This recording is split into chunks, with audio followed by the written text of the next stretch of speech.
Along the myriad highways and roads of the greater Mekong subregion, every day millions of trucks are on the move.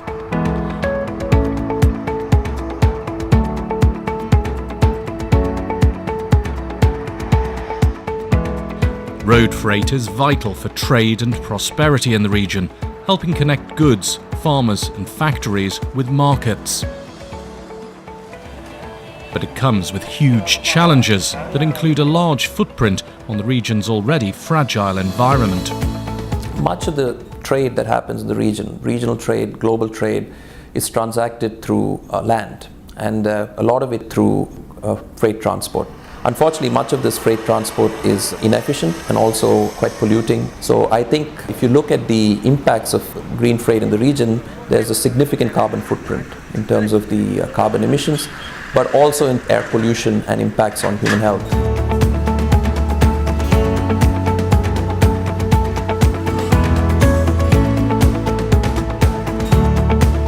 Economically, logistics costs are substantial and fuel use inefficient.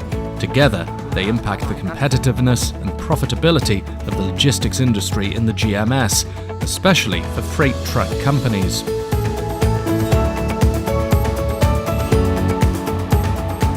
In recent years, globally and in the GMS, green freight programs have emerged to address these challenges by bringing together the private sector, government agencies and development partners to find win-win environmental and economic solutions. Green freight on another side is CO2 reductions, good for environment, but another side is to save money from the owner. The owner of the logistic company, they want to make more profit, of course. And then for the government side, we want to reduce the fuel consumption as a whole country because that's costly. Between 2010 and 2012, the GMS Core Environment Programme, or CEP, studied CO2 emissions from transport operating along the network of highways and roads that comprise the East-West Economic Corridor connecting Myanmar, Thailand, Lao PDR and Vietnam. It showed 1.5 million tonnes of carbon emitted in 2010 and projected that number would double by 2025. The study found that small and medium-sized truck companies dominate road freight transportation along the corridor, but they're often inefficient, typically operating old truck fleets with weak logistics management and poorly trained drivers. Gas-guzzling engines, low-quality tyres and practices such as hauling empty loads mean fuel costs often cripple profit margins for smaller operators.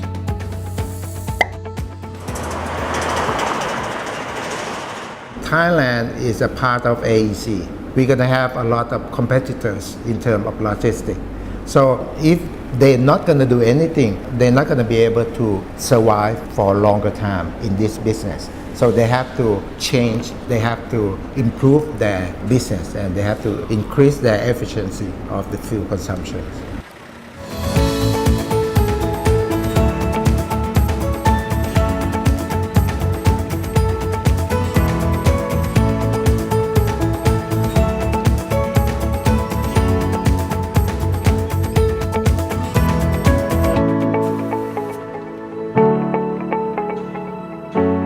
In 2013, CEP established the Green Freight Initiative to work with transport ministries, SME truck companies and freight industry partners in Lao PDR, Thailand and Vietnam to find ways to make fuel efficiency gains and improve competitiveness. There were two main components to the Green Freight Initiative. The first was testing and demonstrating the effect and potential of aerodynamic equipment in truck fleet, but also looking at testing out low roll resistance tires, both with a view to improving fuel efficiency. The second aspect of it was really to try and influence driver behavior, to move towards more eco-driving practices. So we have now rolled out eco-driving curriculum with truck companies in Vietnam, Thailand and Laos.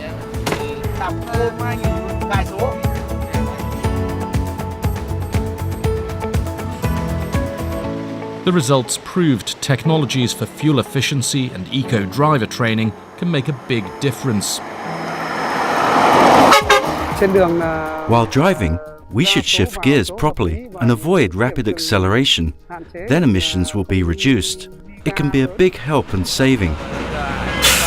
Under this initiative, we following the test for 100 drivers. A lot of drivers can save fuel from 10 to 20% if they change their driving behavior.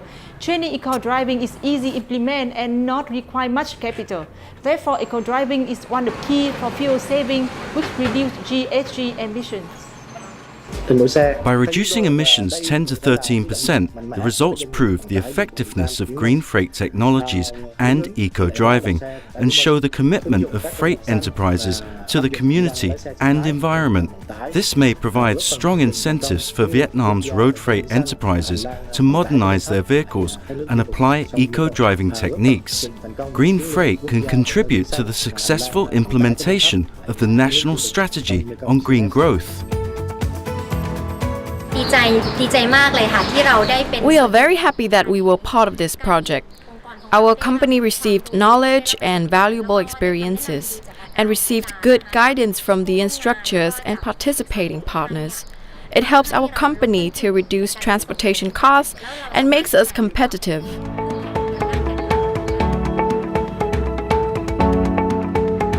The Green Freight Initiative also explored potential funding mechanisms. When we look at green freight more generally, financing is a critical constraint, specifically the SME component. So we've tried to identify energy service companies as a viable alternative in this context. We have looked at ESCOs in terms of fostering membership amongst these SMEs, but also to look at group purchase agreements to try and reduce the cost and access to new technologies and know-how. The other part of financing, I think, that has a lot of potential and we are putting an increasing push on is to try and look at nationally appropriate mitigation actions, or NAMAs, here in Thailand but also in Vietnam. The focus is to look at green freight as a central component of NAMAs. A €2.4 million project funded by the European Union and implemented by GIZ is building on its work in 5 GMS countries. The countries too are mobilising their own resources to mainstream green freight. The idea of integrating eco-driving into the driver training is very necessary. There are 2 directions to realise this idea. Firstly, we should add it into the professional training program. Secondly, we should develop regulations that eco-driver training is a condition of doing freight business and see it applied in a reasonable time frame with the current drivers. CEP is now aiming to develop viable investment projects to help the GMS countries overcome financing barriers and scale up green freight approaches. Growing momentum for green freight in the sub-region is leading to a more sustainable transport sector and demonstrates that win-win economic and environmental solutions are achievable.